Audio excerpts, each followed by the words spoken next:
আসসালামু আলাইকুম। ভারতের নির্বাচন হয়ে গেছে। নরেন্দ্র মোদী শপথ নিয়ে তৃতীয়বারের মতন প্রধানমন্ত্রী হিসেবে তার দায়িত্ব তিনি হয়তো পালন শুরু করেছেন। এবারের নির্বাচনে এমন একজন ব্যক্তির নাম আলোচনায় আসছে যেটা আসলে একেবারেই রাজনীতির বাইরে, অর্থাৎ এখানে ইন্ডিয়া জোট আর এনডিএ তাদের মধ্যে প্রতিদ্বন্দ্বিতা হয়েছে। অর্থাৎ নির্বাচনটা যেহেতু রাজনীতি কেন্দ্রিক, সুতরাং কংগ্রেস জোট বনাম বিজেপি জোটের মধ্যে প্রতিদ্বন্দ্বিতা হয়েছে। কিন্তু এর বাইরেও কোনো কোনো ব্যক্তি এমন কিছু ভূমিকা পালন করেছেন যা অসাধারণ।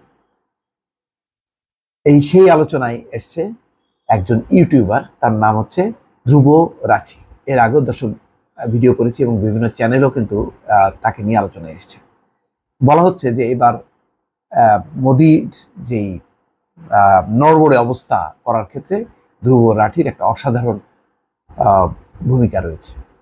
তো আজকে মঞ্জুরুল ইসলাম প্রথম আলোতে দেখছি ভারতের নির্বাচনে ধ্রুব রাঠির প্রভাব কতটা কাজ করেছে এবং তার ভূমিকাটা যে তিনি বস্তুনিষ্ঠভাবে সবকিছু উপস্থাপন করেছেন। তিনি নরেন্দ্র মোদী যে একটা মানবতা বিরোধী, গণতন্ত্র বিরোধী এবং এক ভূমিকা তার, এবং আস্তে আস্তে তিনি যে ফ্যাসিজমের দিকে অগ্রসর হচ্ছে এবং পুরো ভারতকে যে বিপদের মুখে ঠেলে দিচ্ছে, সেই বিষয়টি তিনি সহজ সরলভাবে একেবারে যুক্তিসঙ্গতভাবে তুলে ধরেছেন।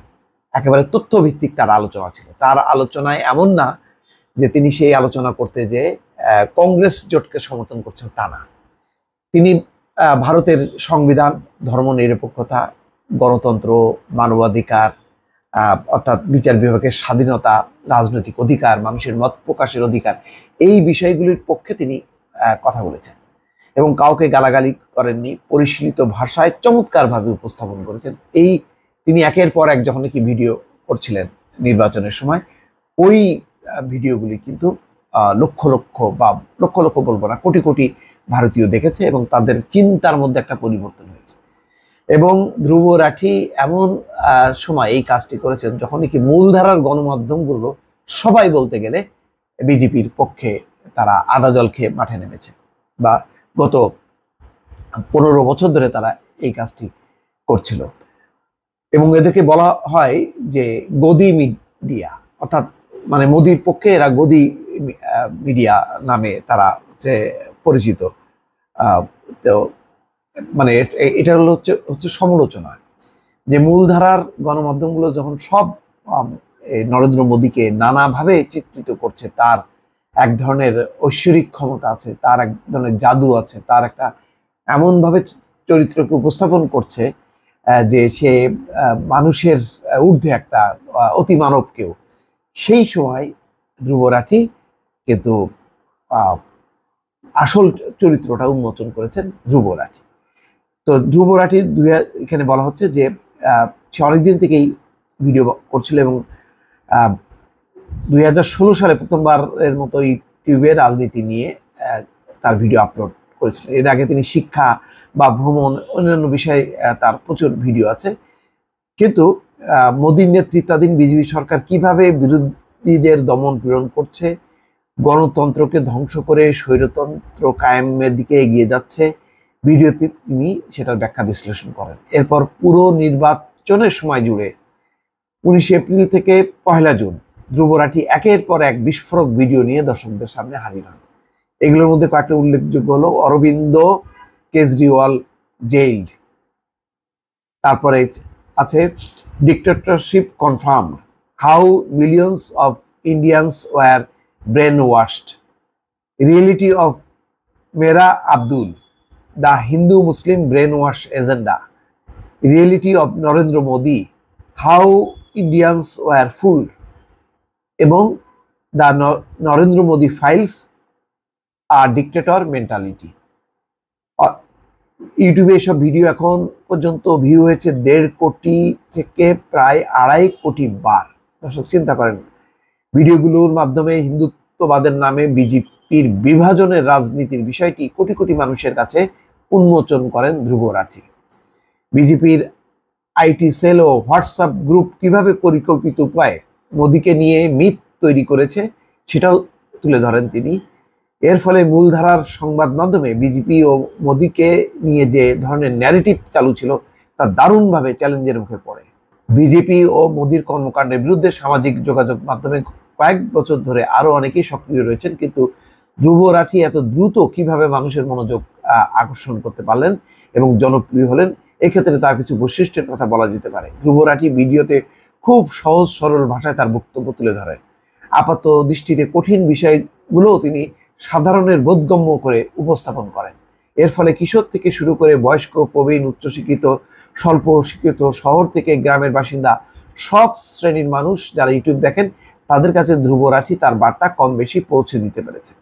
এবং ইউটিউব এবং সামাজিক যোগাযোগ মাধ্যম যে এটা পজিটিভলি যদি কোনো ভালো কোনো সাংবাদিক, বস্তুনিষ্ঠ বা বুদ্ধিমান লোকরা যদি তাদের প্রেজেন্সটা ঘটে সামাজিক যোগাযোগ মাধ্যমে, এইটা যে মানুষের কল্যাণে আসে, মানুষের সমাজ গঠনে, রাষ্ট্র গঠনে যে একটা ভূমিকা পালন করতে পারে, ধ্রুব রাঠি কিন্তু তার একটা বড় নিদর্শন। ধ্রুব রাঠি তার বক্তব্যে এক ধরনের বস্তুনিষ্ঠতা বজায় রাখার চেষ্টা করেছেন। তিনি ভিডিওতে যা বলেছেন বা দেখিয়েছেন বেশিরভাগ ক্ষেত্রেই সেসবের রেফারেন্স বা সূত্র উল্লেখ করেছেন। কোনো মন গড়া তথ্য দেওয়া বা ভবিষ্যৎবাণী করা থেকে তিনি বিরত থেকেছেন।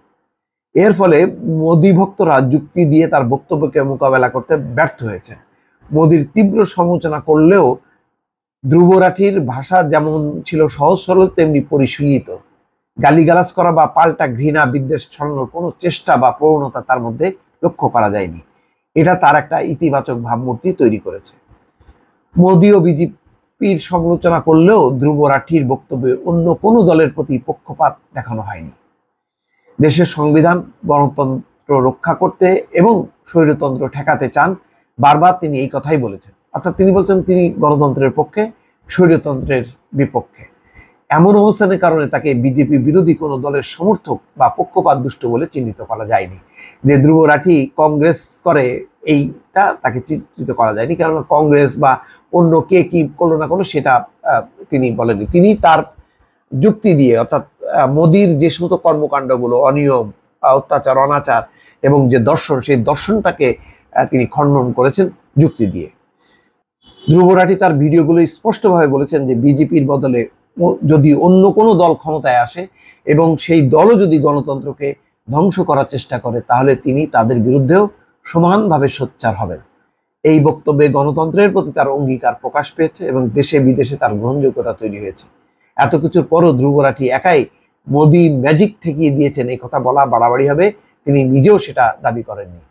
নির্বাচনের ফলাফল ঘোষণার আগের দিন my final message before 2024 election results ভিত্তিতে তিনি ভারতের বিকল্প ধারার সংবাদ মাধ্যমের বেশ কয়েকজন সাংবাদিকের নাম উল্লেখ করে তাদের কাজের প্রশংসা করেছেন। তিনি একা নন, সবাই মিলে যে গণতন্ত্র রক্ষার চেষ্টা করছেন স্পষ্টভাবে সেটা বুঝিয়ে দেন ধ্রুব রাঠি। তো এটা ভালোই যে এই দৃষ্টান্ত অনুসরণ করে যদি বিভিন্ন দেশে দেশে সাংবাদিকরা যদি গণতন্ত্রের পক্ষে, মানবতার পক্ষে, মানবাধিকারের পক্ষে, স্বৈরতন্ত্রের বিপক্ষে যদি অবস্থান নেন, তাহলে নিশ্চয়ই সমাজ এবং রাষ্ট্রের জন্য এটা কল্যাণ করা হবে। এবং ধ্রুব রাঠি কিন্তু সেটি নিজে সেই কাজটি করে দেখিয়ে দিয়েছেন। দর্শক ভালো থাকবেন, আল্লাহ হাফেজ।